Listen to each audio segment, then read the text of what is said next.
Hey everyone, Clay here. I wanted to create a slightly longer walkthrough video to explain some of the features in more detail based on some of the questions I've been getting. And so just sit back, grab a cup of coffee, and here we go. First thing, start out in settings. Make sure you set your course type correctly. At Wyzetta, we use quite often 5M or 5, depending on your fleet. And if you're doing an around the island race or something like that, select random leg. That'll basically turn off smart course because the marks are not deterministic and often there are no marks at all.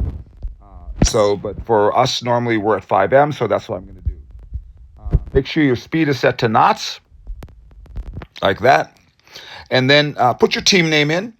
You can put a logo in if you want. That shows up in the videos. I'll talk about that in another video. And then make sure that under Smart Coach that you get your boat class in. Most of the one design boats are in here. If you have something like a Capri 25, which doesn't have existing polars, and trust me, I've looked, select generic IRC 25 footer. That'd probably be a close approximation for a lot of boats at Wyzetta that don't have polar classes, especially in perf. And then we get back out of that. Let's go down, put your name and your role on the boat, and then you can add crew members later on. And that's handy because the Smart Coach will then refer to them by name on the boat in its reporting. And the other thing you can do here as add crew member is you can put session sharing. You can put one other person in there, and you can also, if you don't have someone you want to share with, put me in there or put me in the crew list. That way you can send me log files, and I can use those to make the smart coaching better. You can change the coaching focus here by what you want to work on. And you can also override this when you talk to the coach. And I'll talk a little bit more about this later, but the more information you give it, the more it's going to tell you there. If you use the time to line or the distance to line and you ping the line, you can set the offset from where you're recording the line, when the flags line up from your device. Now, if you've got someone on the bow doing this, then you don't need to set an offset here. But if you are doing it from the cockpit, put the distance from the bow to the cockpit back, and it'll use that correctly. You have to note though that you have to be doing that close haul, coming up from below. Otherwise, it'll be off. But that's pretty standard for any device that does start line pinging.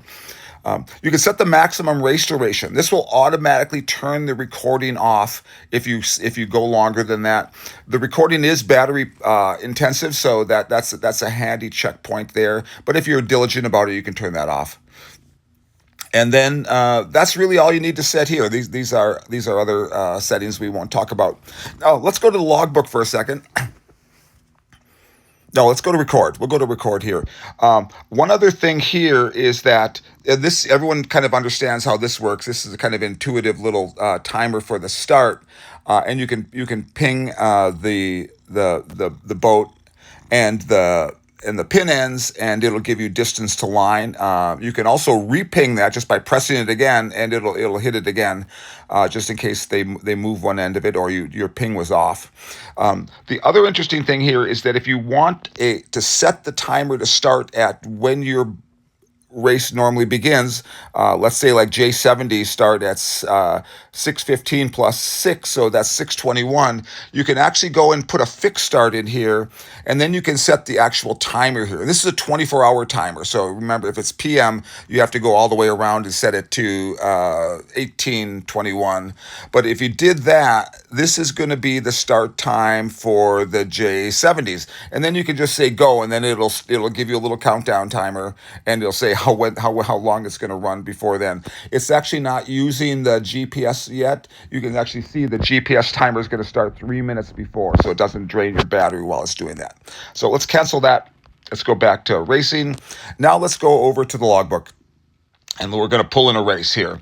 The first thing to note is that this screen right here is kind of the overview. It tells you your average speed, your max speed, how far we sailed, the wind data, the wind information, stuff like that. and the track view here. Now, I'm going to skip over this for a second and go to Smart Course. And you'll notice I'm going to click on a couple of these. I'm going to click on the first windward. And this was an interesting race for us because we had someone we picked off the crew table on Maine. They really didn't know what they were doing. And our first upwind actually kind of sucked. We were kind of out of the race. And you can see that our VMG was only 75% of our polars. Our second upwind, we actually swapped someone out, and we did a lot better going upwind as our percent of polage. This is a race we actually won. So we were better there. Uh, you get there's more information here, and we can go into Smart Coach here. But the other thing we can do is if you make people don't necessarily always see this, but if you click on this little arrow to expand the map where it says track, now you get this view, and now you can actually scrub through the race and look at this at any particular point. And this is a fully zoomable map.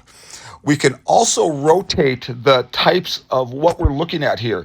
This is our heat map on speed. If you click at the top here, you can change that to a heat map based on VMG. And there's a feature which is experimental right now, which shows whether you're lifted or knocked on a particular leg. And this one I'm still working on, so cut me some slack on this one, but that also shows lifts and knocks, and that'll get better over time as well.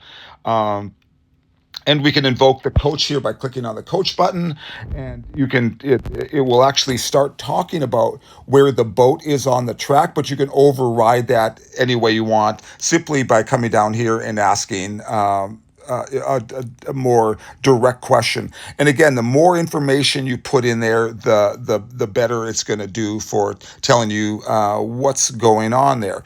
And you can also play this. So if we can say, let's play this from that point. And we can also switch the lift knock thing. Let's go back to speed. It's playing, and you can increase the speed by pressing the 1x, 5x, 10x. And you can see how we do here. Come in, we're going to tack. Looks like and then we tack. Speed builds back up, all that jazz. Pretty cool. So let's stop that and go back out for a second.